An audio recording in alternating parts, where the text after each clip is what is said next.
श्रीगुरुभ्यो नमः। हरि ओम।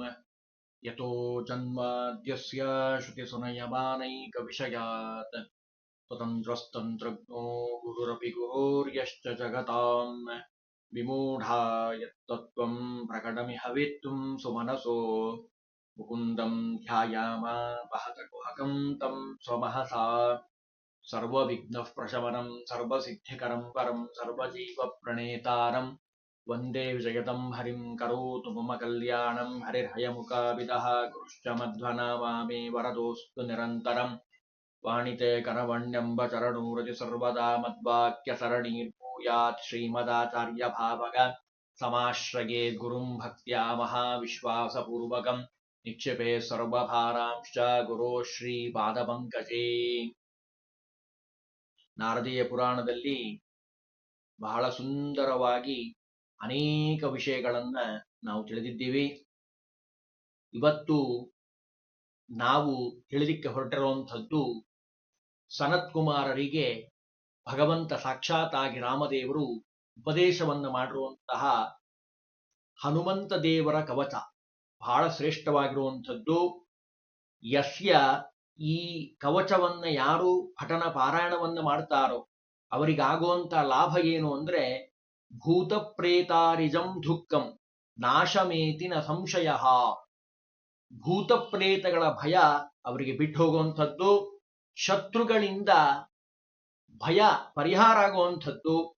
ಅಷ್ಟು ಶ್ರೇಷ್ಠವಾಗಿರುವಂತಹ ಹನುಮಂತನ ಕವಚವನ್ನ ನಾನು ನಿಮಗೆ ಹೇಳ್ತೀನಿ ಇವತ್ತು. ಪ್ರಾರಂಭದಲ್ಲಿ ಹೇಳ್ತಾರೆ ಬಹಳ ಶ್ರೇಷ್ಠವಾಗಿ ಹನುಮಂತನ ಅನೇಕ ನಾಮಗಳಿದ್ದಾವೆ.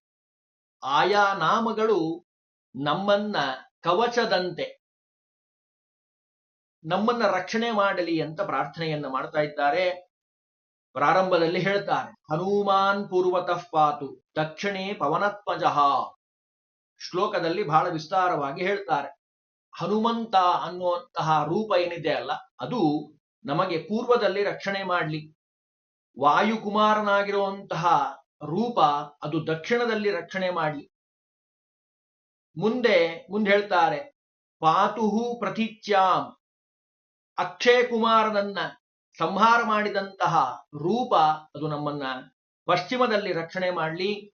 ಸೌಮ್ಯೆ ಸಾಗರ ತಾರಕಃ, ಪಶ್ಚಿಮ ದಿಕ್ಕಾಯ್ತು. ಇನ್ನು ಸೌಮ್ಯ ರೂಪದಿಂದ ವಿಶೇಷವಾಗಿ ನಮ್ಮನ್ನ ಉತ್ತರ ದಿಕ್ಕಿನಲ್ಲಿ ಆ ಸಾಗರವನ್ನ ದಾಟಿರುವಂತಹ ರೂಪ ನಮ್ಮನ್ನ ರಕ್ಷಣೆ ಮಾಡಲಿ.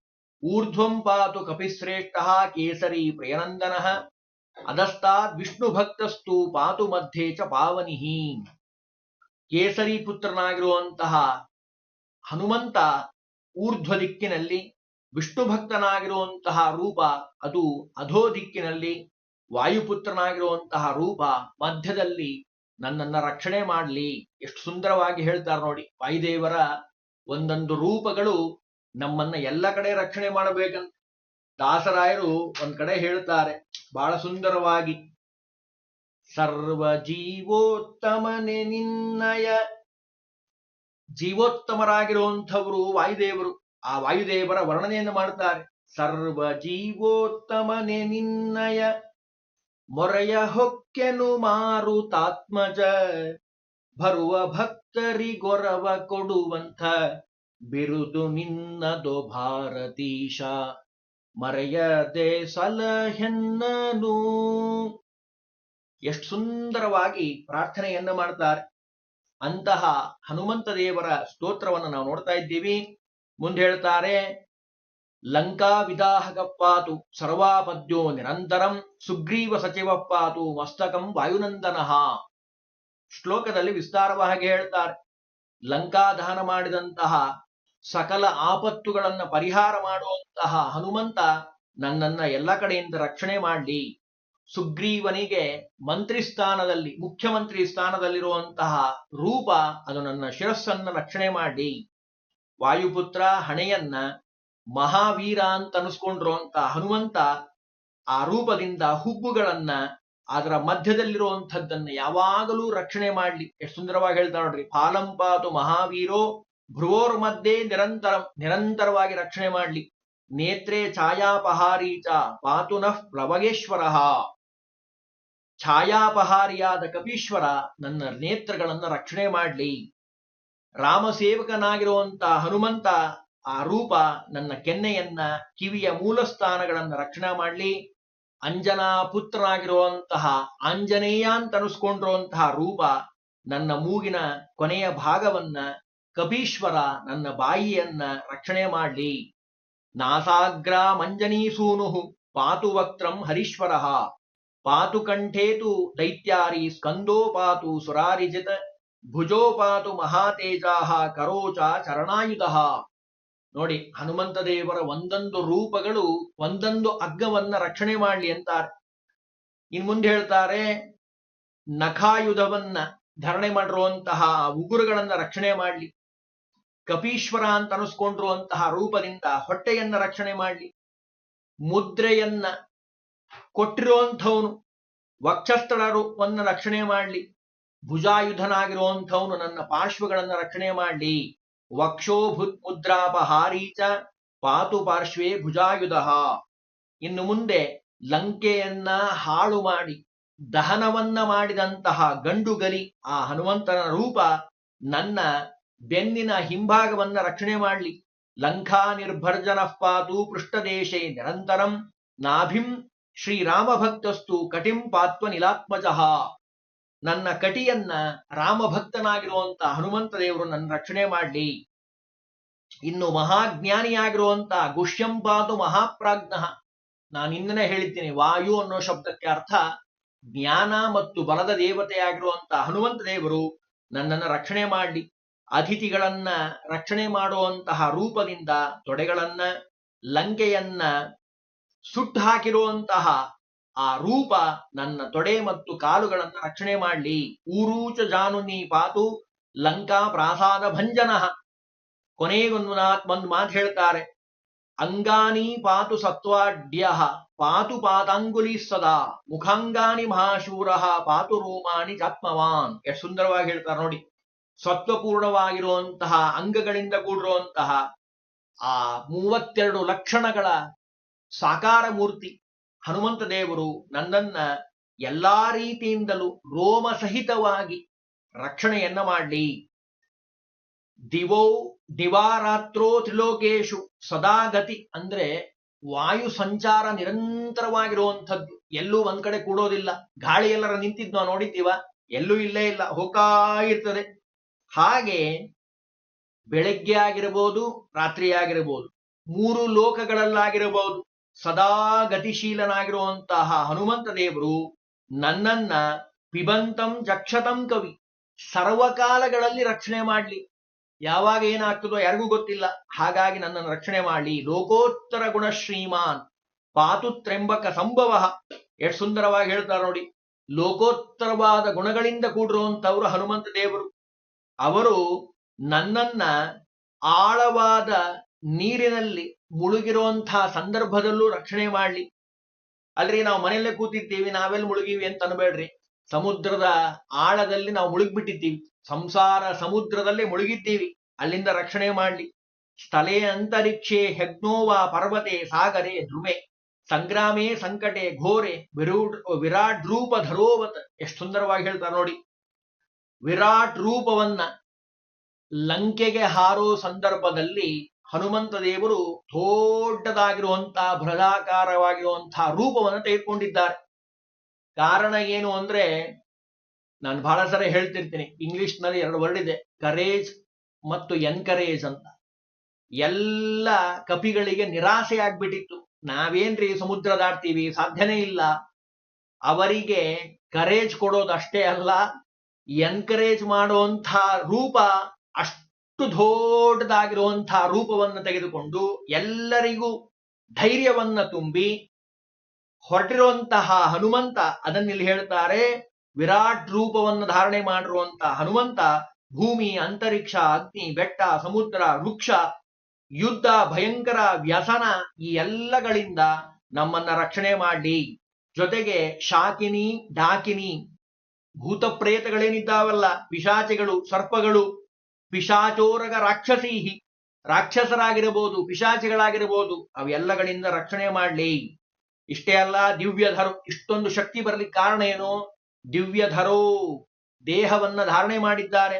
ಧೀಮಾನ್, ಧೈರ್ಯವಂತನಾಗಿರುವಂತಹ, ಬುದ್ಧಿವಂತನಾಗಿರುವಂತಹ, ಸತ್ವ ಭಯಂಕರ, ಭಯಂಕರವಾಗಿರುವಂತಹ ಆ ಹನುಮಂತನ ರೂಪ ನಮಗೆ ಶಶ್ವತ ಸ್ಪಾತು ಸರ್ವತ ಏವಮ್ಮ, ಎಲ್ಲಾ ಕಡೆಯಿಂದ ರಕ್ಷಣೆ ಮಾಡ್ಲಿ. ಯದ್ರೂಪಂ ಭೀಷಣಂ ದೃಷ್ಟ ಪಲಾಯಂತೆ ಭಯಾನಕಾಹ ಸರ್ವರೂಪ ಸರ್ವಜ್ಞ ಸೃಷ್ಟಿಸ್ಥಿತಿ ಕರೋವತ್. ಹನುಮಂತ ದೇವರೇ ಮುಂದಿನ ಇದರಲ್ಲಿ ಬ್ರಹ್ಮದೇವರಾಗಿರುವಂಥವ್ರು. ನಾನು ಇಂದಿನ ನಾವು ತಿಳ್ಕೊಂಡಿದ್ದೀವಿ, ಮುಂಚಿನ ಪರಮೇಷ್ಠಿ ಎಂದಿದ್ದಾರೆ. ಇದೇ ಹನುಮಂತ ದೇವರು ಸೃಷ್ಟಿ ಕಾರ್ಯವನ್ನ ಮಾಡುವಂಥವ್ರು ಬ್ರಹ್ಮದೇವರಾದಂತಹ ಸಂದರ್ಭದಲ್ಲಿ. ಅಂತಹ ಹನುಮಂತನ ರೂಪವನ್ನ ನೋಡಿದ್ರೆ ಸಾಕಂತೆ ಭೂತ ಪ್ರೇತಗಳು ಓಡಿ ಹೋಗ್ತಾವಂತೆ.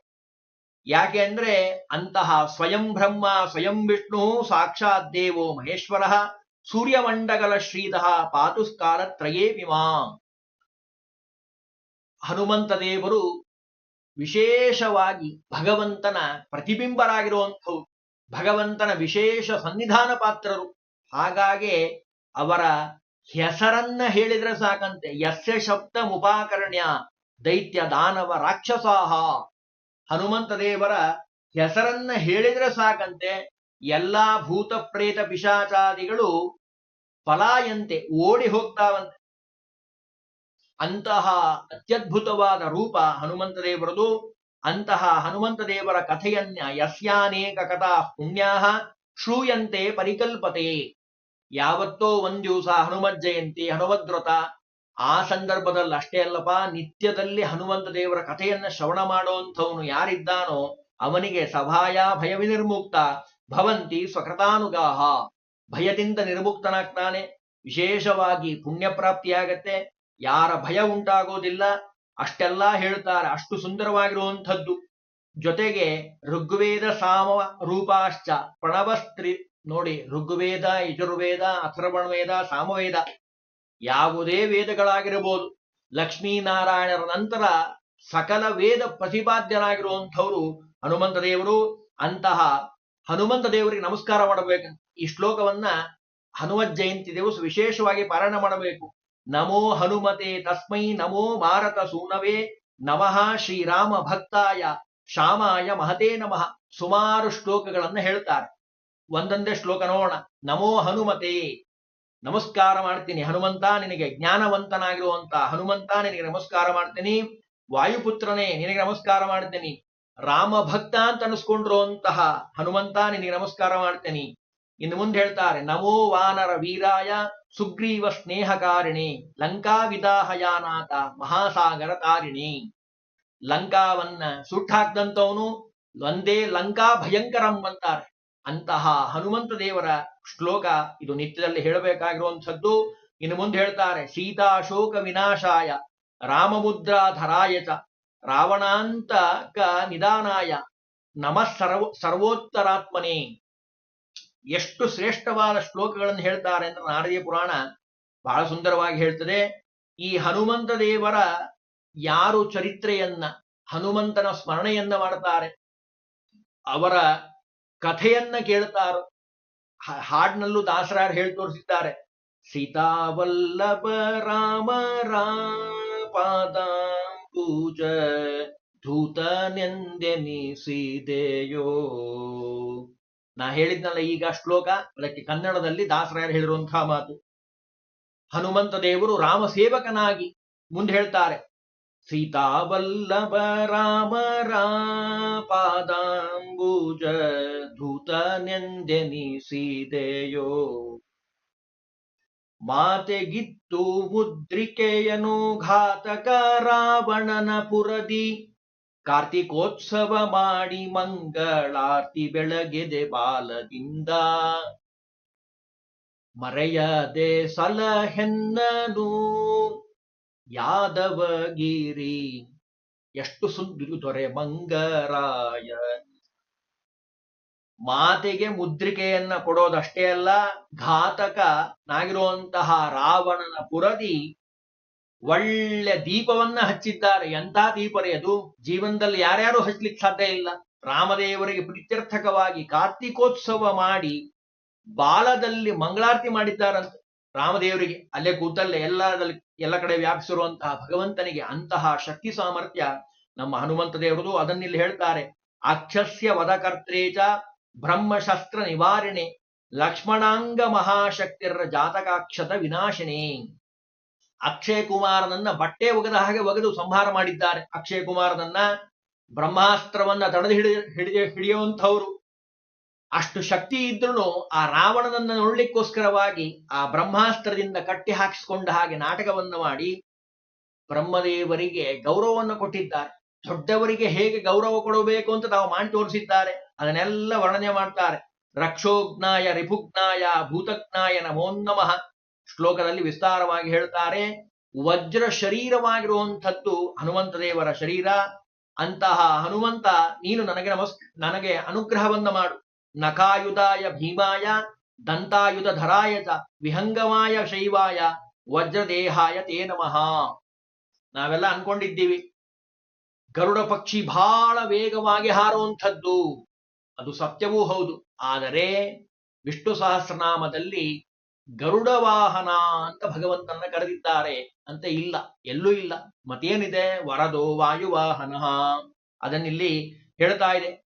ಅಷ್ಟು ವೇಗವಾಗಿ ಆ ರಾಮದೇವರನ್ನ ಹೊತ್ತು ಒಯ್ಯುವಂತಹ ವಾಹನ, ನಿಜವಾದ ವಾಹನ ಅದು ಹನುಮಂತ ದೇವರು.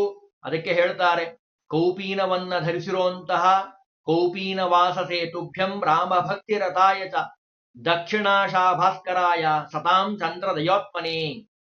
ಸುಂದರವಾಗಿ ವರ್ಣನೆ ಮಾಡ್ತಾರೆ. ಕೌಪೀನವನ್ನು ಧಾರಣೆ ಮಾಡಿದ್ದಾರೆ. ರಾಮಭಕ್ತನಾಗಿರುವಂಥವನು, ಸರ್ವ ಕ್ಲೇಶಗಳನ್ನ ಪರಿಹಾರ ಮಾಡುವಂಥವನು, ಪಾರ್ಥನಿಗೆ ಪ್ರೀತಿಯಿಂದ ಯುದ್ಧದಲ್ಲಿ ಜಯವನ್ನ ತಂದುಕೊಟ್ಟಂಥವನು.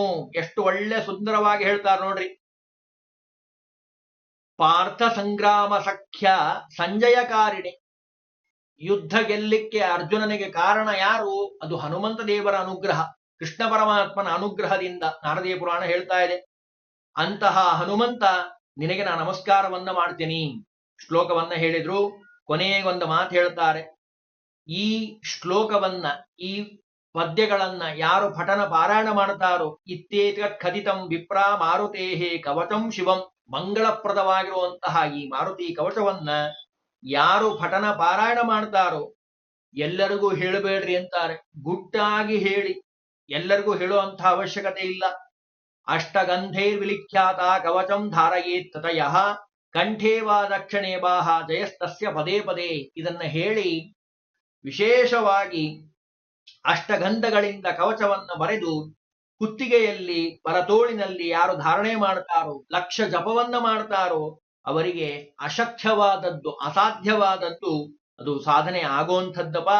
ಹಾಗಾಗಿ ಬಹಳ ಗುಟ್ಟಾಗಿ ಯಸ್ಮೈ ಕಸ್ಮೈ ನ ದಾತವ್ಯಂ ರಕ್ಷಣೀಯಂ ಪ್ರಯತ್ನತಃ. ಯಾರು ಭಕ್ತಿಯಿಂದ ಸ್ತೋತ್ರ ಮಾಡ್ತಾರೋ ಅವರಿಗೆ ಮಾತ್ರ ಇದನ್ನು ಉಪದೇಶ ಮಾಡಿ, ಕಿಂಪುನರ್ ಬಹುನೋಕ್ತೇನ್, ಇಷ್ಟೇನ್ ಇನ್ನೇನ್ ಹೇಳಲಿಕ್ಕೆ ಸಾಧ್ಯಪಾ. ಸಾಧಿತಂ ಲಕ್ಷಮಾದತ. ಒಳ್ಳೆ ಭಕ್ತಿಯಿಂದ ಲಕ್ಷ ಜಪ ಯಾರು ಮಾಡ್ತಾರೋ ಅವರಿಗೆ ಅಸಾಧ್ಯ ಅನ್ನೋದೇ ಇಲ್ರಿ, ಎಲ್ಲವೂ ಸಾಧ್ಯ ಆಗತ್ತೆ. ಅದು ಹನುಮಂತ ದೇವರ ಅನುಗ್ರಹದಿಂದ ಅಂತ ಹೇಳಿ ನಾರದೀಯ ಪುರಾಣದಲ್ಲಿ ಬೃಹದೋಖ್ಯಾನ 3ನೇ ಪಾದದಲ್ಲಿ ಹನುಮತ್ ಕವಚ ನಿರೂಪಣ ಅಂತ ಹೇಳಿ ಆ ಸನತ್ಕುಮಾರರು ಉಪದೇಶವನ್ನ ಮಾಡಿದ್ದನ್ನ ನಾವು ಕಾಣ್ತಾ ಇದ್ದೀವಿ. ಬಹಳ ವಿಶೇಷವಾಗಿರುವಂತಹ ಈ ಕವಚವನ್ನ ಎಲ್ಲರೂ ಪಠನ ಪಾರಾಯಣವನ್ನ ಮಾಡಿ ಆ ಹನುಮಂತ ದೇವರ ಅನುಗ್ರಹಕ್ಕೆ ಪಾತ್ರರಾಗಬೇಕು.